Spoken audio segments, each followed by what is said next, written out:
Hi, I am Alice and I run The Main Quest, the website dedicated to horses and video games. You can find the contents of this video as an article on themainquest.com as always, so check that out if you prefer to read instead of listen. Also visit the website for my whole backlog of content, all of my reviews, analyses, developer interviews, and news posts. Ghost of Tsushima is an open-world action-adventure game released in 2020 and 2021 on PlayStation 4 and PlayStation 5 respectively. The game was developed by Sucker Punch Productions and published by Sony Interactive Entertainment. I don't usually review AAA games on here. The time investment of playing through 30 to 50 hours of gameplay is something I only consider justifiable if the game in question is one I am really interested in for not just horsey reasons. When various people recommended Ghost of Tsushima to me in reaction to my commentary in last year's Polygon video on horses and games, I decided to make an exception. The fact that I started playing it in August 2022 and I'm uploading a review of it about 9 months later might give you a hint of how that's been working out for me. Let's take a closer look at the horses of Ghost of Tsushima. Part 1. Choosing a horse.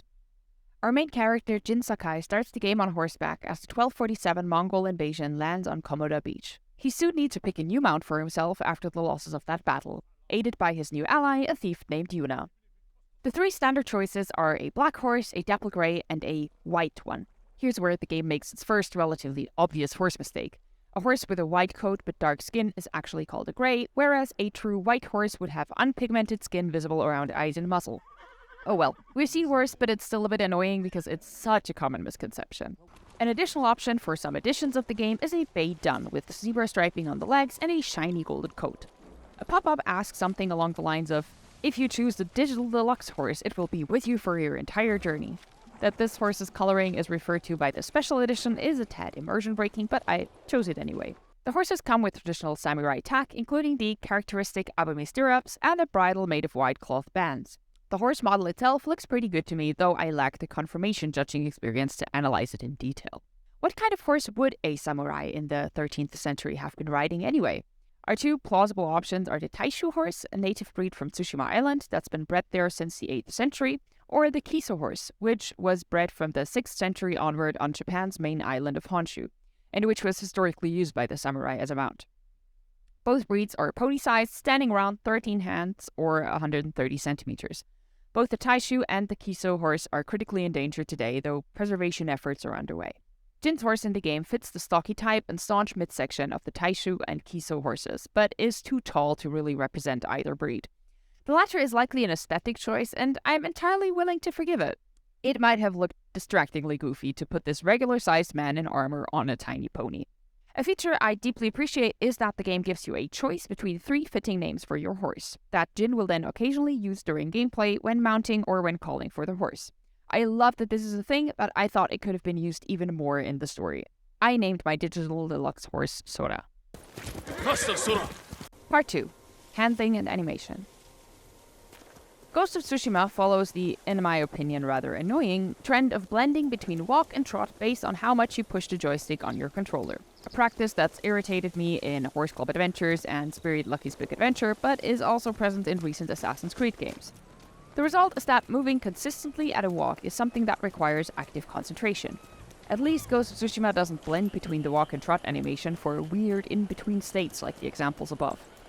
The trot animation doesn't let the foreleg extend quite far enough to look satisfying to my eye, and there's definitely moments here or there where the forelegs look to be carrying weight while being bent, which is also one of my 8 common horse mistakes that I want game developers to stop making. Moving at a higher speed is a mixed bag. Pressing L3 to accelerate to a gallop feels pretty satisfying and looks alright from the back, but the side view is a lot more wonky. The horse's belly distends weirdly in parts of the gallop animation, and the forelegs are thrown forward almost horizontally. Deliberate stylization or just bad horse anatomy? Either is possible, but I don't love the result. The gallop animation is sometimes combined with a head bobbing motion that I find too extreme to be either realistic or pleasant to look at.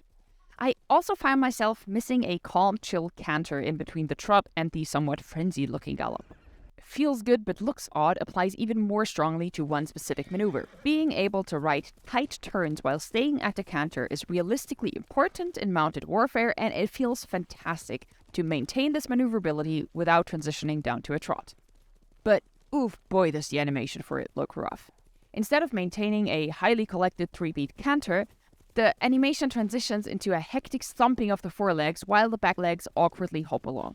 During most of this animation, the horse's forelegs are bent in an S-curve in complete disregard of how a horse's legs work. I am once again begging everyone to have a look at Alice Walsh's Twitter thread on horse limbs. The knee joint cannot be bent while the fetlock joint is flexed like that, because there's no muscle on a horse's lower leg, and this is not how the mechanics of their tendons work. I'd also like to clarify that I analyze on a frame-by-frame level to illustrate clearly what is wrong. The reason I go through gameplay recordings frame-by-frame in the first place is because the end result looks so utterly messed up to my eye. Not because these issues only become visible when stopping the animation at inopportune moments. I'm reminded of similar thoughts I had about Elden Ring when I analyzed Torrent's movement. I understand that game feel was prioritized over making the animation look good from all angles, but I just remain somewhat flabbergasted that apparently nobody in the whole process had enough of an interest in horse locomotion to go, hey, this doesn't look like how a horse moves actually, and do something about it. Or maybe they did and tried, but it was considered not high prio enough and or out of scope because let's be real, that's how games are made. I know inverse kinematics on quadrupeds are a complex topic, but considering all the technological marvels in games nowadays, I just find it hard to believe that this is the best that's possible. Part 3. Much appreciated details.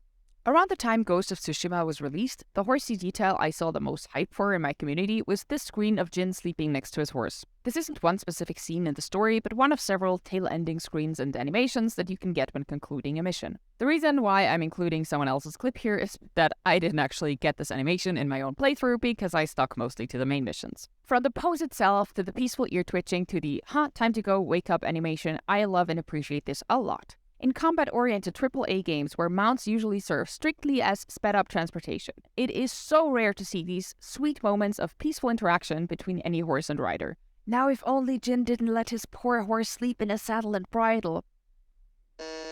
Another tail-end screen shows Jin standing next to his horse, the latter giving him a playful nudge until Jin feeds it a treat. While yet other examples just show Jin meditating or drinking tea at scenic spots. These moments and animations are lovely, they add character and a wonderful sense of the mundane that is all too often missing from mainstream action video games. One detail that may go past the non-horsey player but brought me a lot of joy is that any horse you steal and ride off with has a different idle animation than your own mount. Stolen horses are noticeably disquieted instead of standing still. They neigh and snort and lift their hind legs, threatening to kick, they rear up slightly and throw their heads. Apart from the usual issue with wrongly bent forelegs, it is a truly marvelous display of unhappy horse behavior, and I deeply, deeply appreciate it. There's even a scene later on where you're forced to temporarily ride an underfed and sickly-looking horse, and that steed makes its dislike of Jin known via the same discontented animation set. A convenience that I found surprisingly cool is that Jin can mount and dismount without the horse coming to a complete halt. While that may not be how the average modern equestrian mounts and dismounts their horse, it strikes me as a fitting choice for the game's mood, and it feels so buttery smooth and intuitive that I found myself missing it the next time I played Horsetails at work afterwards. Part 4. Narrative and historical authenticity. Quick warning, the rest of this video contains major spoilers for the story of Ghost of Tsushima. Skip to this timestamp if you'd prefer not to know what happens in the story. Ghost of Tsushima is a game that takes its own narrative rather seriously. It's obvious that a lot of care and attention went into the staging of important cutscenes and the emotional impact of certain narrative beats. While the main plot and threat is the Mongol invasion led by the fictional Khotun Khan, the emotional core of the game is the conflict between Jin and his uncle Lord Shimura, and their growing rift over Jin's increasingly ruthless tactics in his fight against the Mongols. And I thought that conflict was really fucking dumb and it annoyed me a lot. Lord Shimura goes on in various cutscenes and dialogues about how a real samurai does not stab people in the back and fights with honor, even imprisoning Jin when the latter uses stealth and poison to take out a whole fortress by himself, instead of sacrificing their whole army in a frontal assault. The resulting dialogue and conflict felt cliché, contrived, and repetitive as hell to me. If this whole samurai's honor thing had a legitimate historical basis, it might annoy me slightly less. But a bit of research into the subject matter shows that the myth of the honorable samurai is largely an invention of Japanese nationalism in the late 19th and early 20th century. Samurai were warriors. They could not sacrifice efficiency for honor in every situation. Stealth tactics and poison were a part of their repertoire.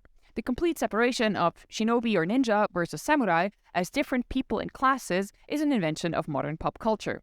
I've linked to further sources and information on this in the original article, which you find in the description. Ghost of Tsushima's developer Sucker Punch takes deliberate liberties from historical authenticity. More on that in this article. That is fine and to a degree necessary in order to tell an engaging story. But in staking the game's main emotional conflict on this cliched misconception that a samurai would have sacrificed hundreds of his own soldiers instead of employing methods like sneaking and poison, the resulting story utterly failed in its believability for me. The game presents the romanticized myth of the honorable samurai with a veneer of historical authenticity that I find intellectually dishonest. This article from the Washington Post provides an excellent outline for why this portrayal of the noble samurai and the uncritical perpetuation of the myths around them is uncomfortable. I highly recommend reading it. Part 5. Emotional impact or lack thereof. As a result of the issues described earlier, I was exhausted and annoyed by Ghost of Tsushima and its insistence to make me care about Jin and his supposed honor very quickly. And unfortunately, none of the mechanics gripped me enough to keep the game from becoming a chore as a result. As a teenager, I was a big fan of the Assassin's Creed series, of the Batman Arkham games, and the Uncharted series. Nowadays, I am bored by the deeply formulaic placement of combat segments in these games' mission design, and my eyes threaten to roll out of their sockets whenever I've defeated one group of enemies, and a dialogue snippet like, "Oh no, there are even more of them coming," tries to lampshade that the game is just repeatedly throwing groups of the same 4 enemy types at me to keep me busy for a bit longer. Before Ghost of Tsushima, it had been almost 10 years since I last played a melee combat open-world action-adventure with Assassin's Creed 4 Black Flag, and I'm underwhelmed by how little appears to have changed since then. I enjoy details like how the game minimizes UI prompts in favor of having birds and foxes show you the way to points of interest, but those don't make enough of a difference for me to really elevate the game to something I want to play.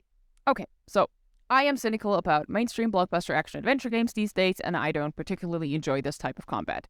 That's not really what this review is about, though, right? We're here to talk about horses.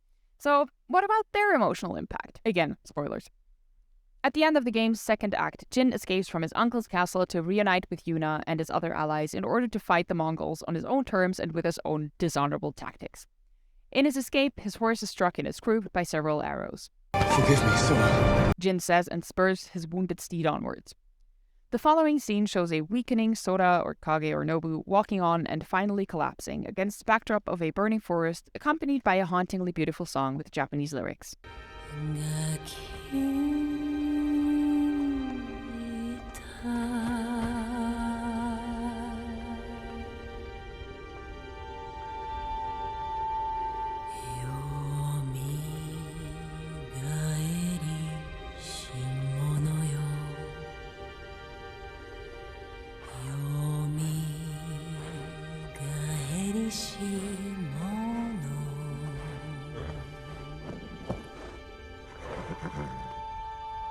I'm sorry I couldn't protect you. Jin tells his loyal companion, as the latter gives a final huff and nicker before a title card announces the beginning of Act 3 and its objective to finally kill the evading Khan. It's a beautiful scene, and it did bring a few tears to my eyes, even as I'd long given up on this game's ability to make me feel things. For players who were otherwise able to take Ghost of Tsushima's story at face value, I imagine the horse death hit even harder.